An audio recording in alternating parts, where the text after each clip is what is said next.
Hello everyone, welcome and welcome back to my channel.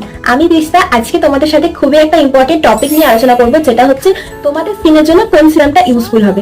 বাজারে তো অনেক ধরনের সিরাম বেরিয়েছে, লাইক গ্লাইকোলিক অ্যাসিড যুক্ত সিরাম, পজিক অ্যাসিড যুক্ত সিরাম, নায়াসিনামাইড যুক্ত সিরাম, কিন্তু তোমাদের স্কিনের জন্য কোন সিরামটা সবথেকে বেশি ইউজফুল হবে। তো সেই টপিক নিয়ে আজকের পুরো ভিডিওটা স্কিপ না করে প্রথম থেকে পুরোটা দেখতে থাকো। আশা করি তোমরা ভিডিওটা শেষে বুঝতে পারবে তোমাদের স্কিনের জন্য কোন সিরামটা বেশি ইউজফুল হবে। তোমাদের স্কিনে যদি অ্যাকনি পিম্পল জনিত কোনো সমস্যা থাকে তাহলে স্যালিসিলিক অ্যাসিড যুক্ত সিরাম তোমরা ব্যবহার করতে পারো। যাদের প্রচন্ড অয়েলি স্কিন এন্ড পিগমেন্টেশন আছে তারা নায়াসিনামাইড যুক্ত সিরাম ইউজ করতে পারো।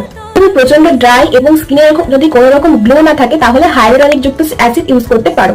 আর স্কিনে যদি তোমরা অসম্ভব সুন্দর গ্লো আনতে চাও তাহলে ভাইটামিন সি যুক্ত যে কোনো সিরাম ইউজ করতে পারো। And last but not the least, তোমাদের স্কিনে যদি প্রচন্ড ব্ল্যাক স্পট থাকে তাহলে যে কোনো পজিক অ্যাসিড যুক্ত সিরাম তোমরা ইউজ করতে পারো। আজকের ভিডিওটা তোমাদের অনেক বেশি ইউজফুল হলো। এরকম ইনফরমেটিভ টাইপ ভিডিও পেতে হলে আমার চ্যানেলটাকে সাবস্ক্রাইব করে দিও। টাটা।